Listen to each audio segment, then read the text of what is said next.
বানাবো নতুন পদ্ধতিতে চিকেন। হ্যাঁ, তো চিকেনটার নাম আমি কি বুঝতে পারছিলাম না, তো এখন জানতে পারলাম গার্লিক চিকেন। তো গার্লিক চিকেনের জন্য নিয়েছি আমি, দেখো 4টে রসুন, আর এখানে 1 কিলো চিকেন, আর নিয়েছি 100 গ্রাম দই। 200 গ্রামের দই, কিন্তু এটাতে 100ই আছে। তো দেখতে থাকো আর সঙ্গে থাকো। আগে আমি রসুনগুলো ছুলে নিই। পুরো রসুনটা আমি ছাড়িয়ে নিয়েছি, 1 বাটি রসুন হয়ে গেছে। তো এটা আমি এখন পেস্ট করে নেব। এর ভিতরে দিয়ে দেবো 3টে কাঁচা লঙ্কা।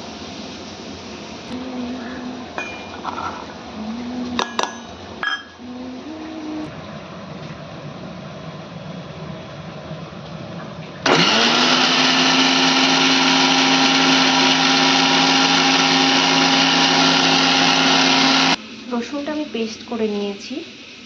চিকেনটা বানানোর জন্য বসিয়ে দিয়েছি কড়াই। কড়াইটা অলরেডি গরম হয়ে গেছে। ফোড়নের জন্য নিয়েছি 2টো শুকনো লঙ্কা, 2টো তেজপাতা, 4-5টা এলাচ, লবঙ্গ, গোলমরিচ, কিছুটা দারচিনি, আর নিয়েছি একটা মিডিয়াম সাইজের টমেটো।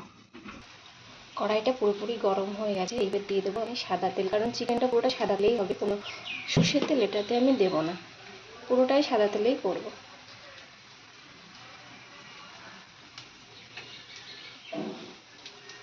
তো তেলটা গরম হয়ে গেছে, আমি দিয়ে দেবো শুকনো লঙ্কা, দিয়ে দেবো গোটা গরম মশলা,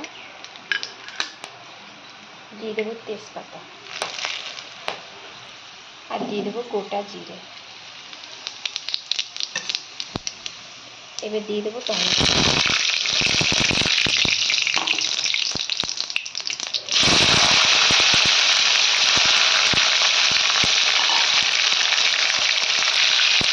সব কিছু ভাজা ভাজা হয়ে গেছে। এবার দিয়ে দেবো কাঁচা লঙ্কা, রসুন।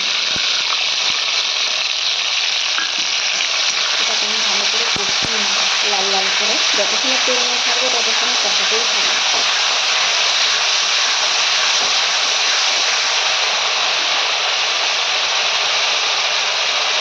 মাংসটাতে আমি লবণ আর একটু লঙ্কার গুঁড়ো দিয়ে রেখেছিলাম, একটু ম্যারিনেট করে রেখেছিলাম এটাকে।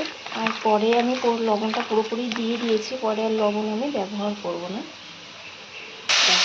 তেলটা পুরো ছেড়ে দিয়েছে। এবার দিয়ে দেবো লঙ্কার গুঁড়ি, লাল লঙ্কার গুঁড়িটা কাশ্মীরি, এটাতে ঝাল হয়নি, শুধু কালারের জন্য। মশলাটা আমার ভাজা ভাজা হয়ে গেছে। এবার দিয়ে দেবো চিকেনটা। এই চিকেনটা করতে অনেকটা টাইম লাগে, কারণ এটাতে তো ঝোল যাবে না, কারণ ভেতর থেকে চাপা করে অনেকটা টাইম ধরে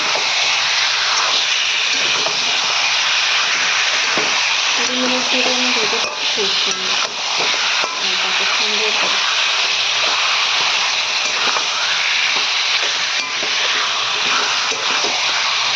কালারটা কত সুন্দর হয়েছে।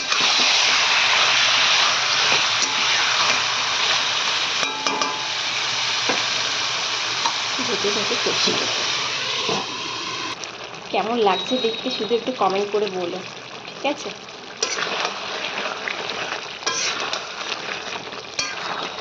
এত সুন্দর, মানে চিকেনটা আজকে নতুন একটা রেসিপি, মানে রান্না করতেও আমার খুব ভালো লাগে।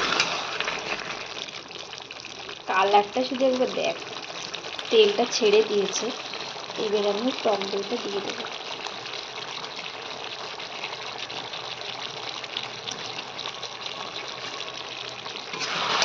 টক দই দিয়ে এরকম কষিয়ে আবার তেল বেরোবে, তারপরে কষানোটা হবে। এটাতে আমি কোনো জল ইউজ করবো না, ঢেকে কষিয়ে নেব। আমি এবার যেটা অ্যাড করব সেটা হচ্ছে গোলমরিচের গুঁড়ি। গোলমরিচের গুঁড়িটা দিলে টেস্টটা ভালো আসবে। এটা কষানোর মানে হয়ে যাওয়ার কিছুক্ষণ আগে দিতে হবে, নাহলে বেশি ঝাল হয়ে যেতে পারে। তার জন্য আমার দেখো অনেকটা তেল ছেড়ে গেছে, প্রায় হয়ে এসছে, ওই জন্য এখন গোলমরিচ গুঁড়োটা দিয়ে দিলাম। তো আমার গার্লিক চিকেন দেখো একদম পুরোপুরি রেডি। এরকম মুখোই করতে হয়, বা আমরা করেছি, তোমরা চাইলে একটু জল দিতেও পারো, আমি তো দিইনি, এটা আমি কষা কষা করেছি। তো আমার চিকেনটা রেডি হয়ে গেছে, কেমন হয়েছে বলো কমেন্ট করে। পাশে থেকো, সঙ্গে থেকো, সাবস্ক্রাইব করতে ভুলো না।